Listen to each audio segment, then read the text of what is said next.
प्रसन्नवदना। পশ্চিমবঙ্গের অভিনেত্রী স্বস্তিকা মুখোপাধ্যায় যেন রঙিন রোদ, সবসময়ই আলোচনায় থাকেন। ব্যক্তি জীবন হোক বা ঠোঁটকাটা বক্তব্য, সবসময়ই শিরোনামে থাকেন তিনি। কিন্তু সমালোচনা ও আলোচনার মধ্যেও তিনি বারবার নিজেকে ভেঙে নতুন রূপে হাজির করেছেন অভিনয়ে। এবার তিনি হাজির হচ্ছেন নতুন সিনেমা প্রমোটার বৌদিতে একজন নারী প্রমোটারের চরিত্রে, যা তার শিল্প জীবনের এক নতুন চ্যালেঞ্জ।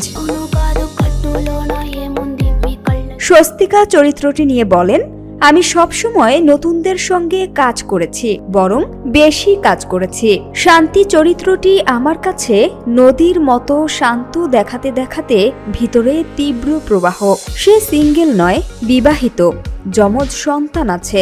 সংসার সামলানোর পাশাপাশি নিজের কাজও প্রমোট করে। এই ভারসাম্য বজায় রাখা চরিত্র আমাকে সবচেয়ে বেশি আকর্ষণ করেছে। সাধারণত প্রমোটারের চরিত্র মানেই অসৎ, টাকার বিনিময়ে নীতি বিসর্জন দেয়া, কিন্তু এই সিনেমায় তা উল্টো। স্বস্তিকা বলেন, অর্থ উপার্জন গুরুত্বপূর্ণ হলেও শান্তি মানুষের স্বপ্ন ও সঞ্চয় রক্ষায় আগ্রহী। মানুষদের বাড়ি গাড়ির লোভ থামাতে সে লড়ে।